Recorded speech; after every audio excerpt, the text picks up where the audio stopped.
Torej, lep pozdrav še v mojem imenu. Moje ime je Jani Bergant, prihajam iz Kmetijskega inštituta in vam bom v imenu vseh nas, ki smo sodelovali, torej Peter Kastelic in dr. Irena Bertoncelj, predstavil uporabo reliefnega koeficienta za zaznavanje potencialnih območij grbinastih travnikov na osnovi LIDAR posnetkov.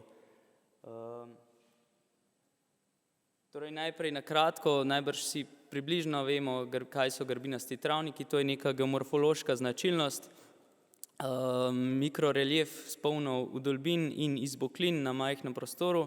Pogoj je seveda, da je tam travnik. Tukaj na eni fotografiji spletne strani Bohinja imate en zelo izrazit grbinast travnik. To je primer grbinastega travnika v dolini Krme. Kot vidite, so te grbinasti travniki ne samo reliefno zanimivi, ampak posledično tudi botanično zanimivi oziroma zelo pestri, pa tudi seveda velika pestrost živali tam. Zato so prepoznani strani države in tudi ostalih, bom rekel, alpskih držav, kjer se te grbinasti travniki pojavljajo, kot neka naravna in kulturna dediščina, ki jo je pač potrebno ohraniti. Zdaj, problem pa je to, da te travniki izginjajo. Izginjajo pa iz dveh razlogov, predvsem opuščanje kmetovanja. Mogoče se vrnem korak nazaj, se pravi, grbinasti travniki nastajajo tako z geomorfnimi procesi, kot tudi delovanjem človeka. Se pravi, človek s svojim stalnim obdelovanjem, vendar pravilnim, torej to pomeni dolgoletna ročna košnja, s tem skrbimo, da se taki travniki ohranjajo. Torej, če se zdaj pa naprej grem, izginjajo iz dveh razlogov, zaradi opuščanja kmetovanja in posledično prihaja do tegale pojava, se pravi zaraščanje. Najbrž čez 10 let tega travnika ne bo več, če bo prepuščen, ali pa enostavno mehanskemu izravnavanju. Tega sicer nimam na sliki, ampak smo mi, ko smo delali na primeru doline Krme, to tudi opazili, se pravi, da se ga enostavno zravna. Ker je to pač prepoznano kot naravna kulturna dediščina, imamo tudi v programu razvoja podeželja posebne subvencije, ki kmetom omogočajo nadomestilo izpada dohodka, zato da bi oni ročno kosili, ampak žal pretiranega zanimanja za to enostavno ni. Torej, kaj je bilo zdaj naš cilj? Naš cilj oziroma nekako kaj smo želeli? Želeli smo preveriti, ali lahko z uporabo nekih dostopnih digitalnih prostorskih podatkov opredelimo, kje so še ta območja grbinastih travnikov in kje jih ni več. Ker tudi te evidence, ki sedaj obstajajo na ZRSVN-ju, so, bom rekel, bile kartirane pred kar nekaj leti, kar nekaj desetletij in bi bile potrebne obnove. Tudi, se pravi, grbinasti travniki so lahko, bom rekel, niso enoznačni ali pa jih je težko enoznačno morfološko opredeliti. Imamo velik razpon, velikostni razpon, se pravi, se gibljajo njihova višina med 30 pa tudi do 150 centimetri.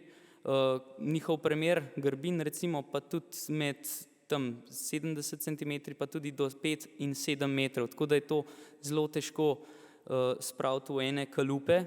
Mogoče lahko tudi to povem, da pač številni avtorji so to že preučevali pri nas, predvsem Cvetek, Ambrožič, tudi kolega Koblar se je tega loteval. Tako da, ja, tukaj recimo je pa primer enega zelo neizrazitega grbinastega travnika. Torej, naš izziv je bil to, kako to določiti, kako, bom rekel, narediti podporo odločanja, kaj so grbinasti in kaj niso. In smo se lotili v bistvu dobro preučevanega območja Zgornje Radovne, doline Zgornje Radovne in Krme, kjer smo pokartirali približno 80 hektarov travnikov in jih razdelili oziroma jih iz tam izločili ven poligone, ki smo jih potem kasneje uporabili kot učne poligone. Ostale, to je bilo približno 11 hektarov, vidite na levi strani, in približno 6 hektarov od tega je bilo grbinastih, približno 5 pa ravnih. Tako tudi na drugi strani, ostale travnike smo pustili pa potem za validacijo našega modela.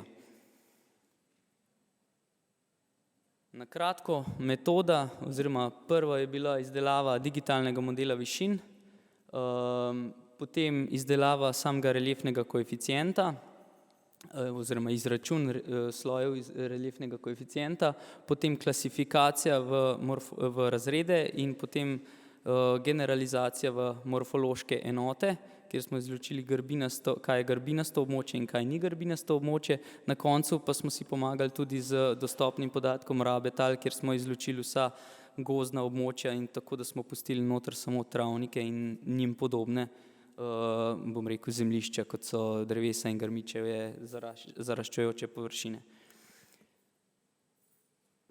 Zdaj pa majčkeno bolj v detajle, se pravi, najprej smo digitalni model višin izdelali, torej rasten digitalni model višin, ker smo presodili, da tisti v enometrski resoluciji najbrž ne bo dovolj, ravno zaradi teh značilnosti teh velikostnih razredov grbin, tako da smo vzeli oblak točk reliefa, ki je dostopen na Arsovem spletnem portalu, in ga pretvorili, se pravi, najprej z pomočjo Last Tools v ustrezen format in nato z Whitebox Toolsom izdelali digitalni model višin. Pri tem smo naredili sicer več digitalnih modelov, pa se na koncu v bistvu nekako odločili za tega slednjega na vašem desni spodaj, ki je bil izdelan s triangulacijsko interpolacijo. Tako da to je bila naša osnova, iz tega smo izhajali. Nato smo izračunali reliefni koeficient, enostavno seveda to nismo mi pogruntali, to je že dr. Perko pri analizi površja s 100-metrskim, se pravi DMV-jem že počel, mi smo to v bistvu samo dobili idejo in potem probali to aplicirati sem in da bi videli, kaj se zgodi. Torej, kaj je reliefni koeficient, je v bistvu vrednost, je geometrijska sredina višinskega in pa naklonskega koeficienta. To sta pa v bistvu višinski, recimo koeficient se dela z višinami, naklonski pa, kot samo ime pove, z nakloni. Gre za to, da na nekem širšem procesnem oknu izvedemo analizo oziroma izračunamo standardni odklon in pa povprečje in v bistvu sam višinski koeficient je praktično razmerje med odklonom in aritmetično sredino oziroma statistično temu rečemo koeficient variacije.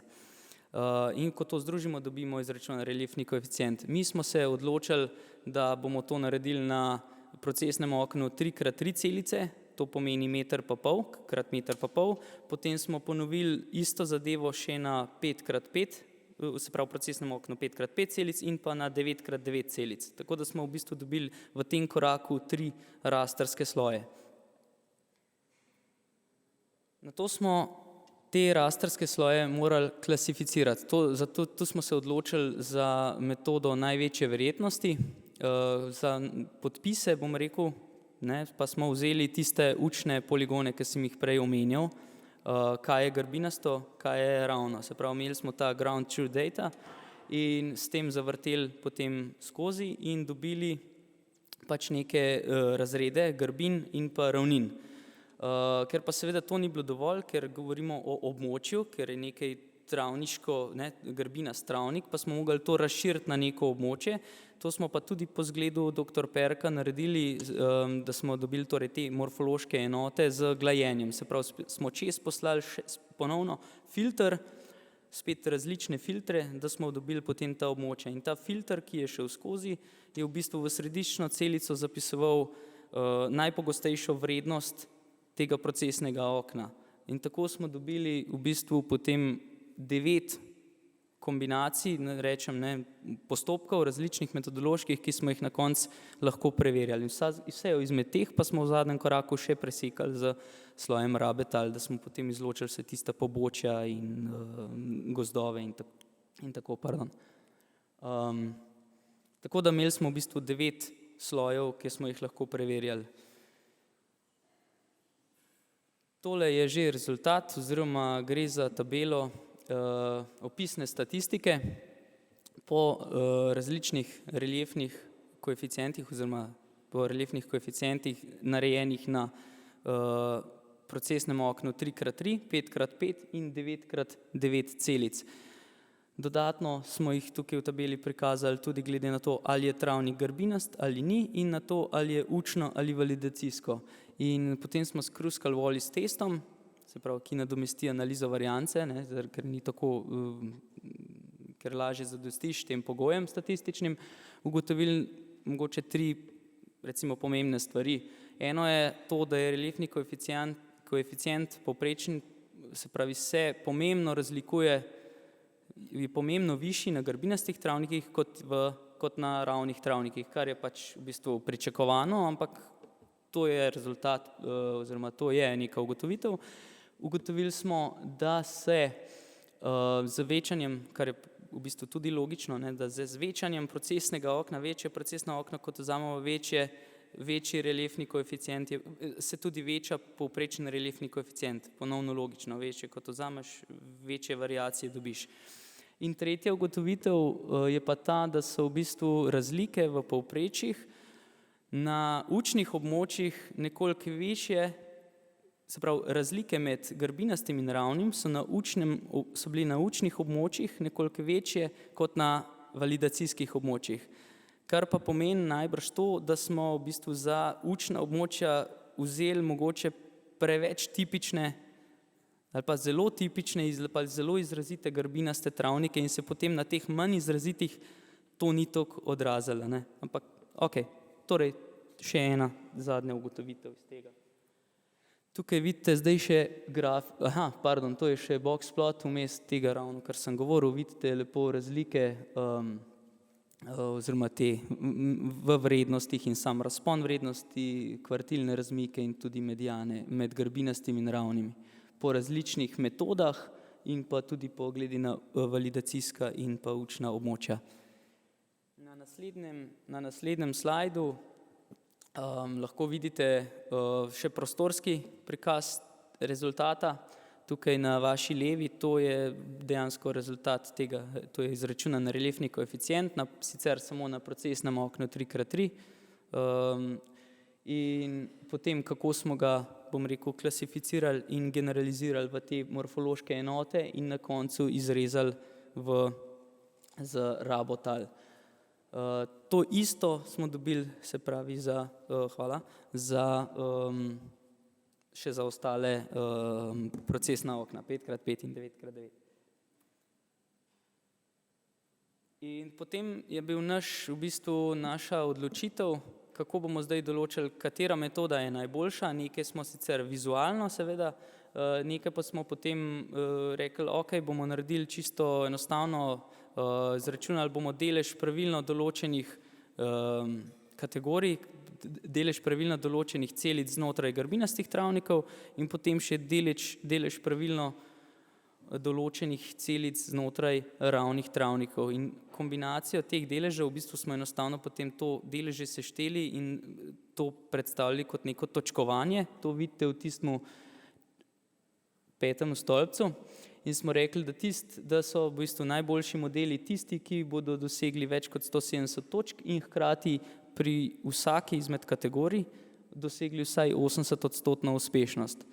Na ta način smo izločili oziroma ven dobili 4 modele, ki so, bom rekel, največ ali pa ki največ obetajo.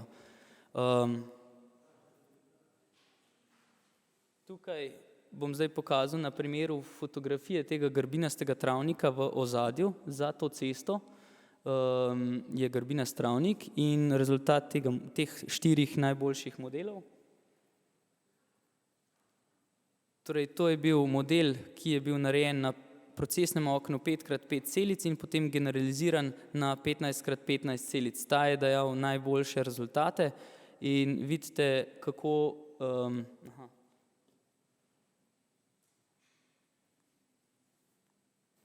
vidite, tukaj je cesta, ki poteka od severozahoda proti jugovzhodu, to je ta cesta, na stojišče fotografa je nekje tule in snima v to smer.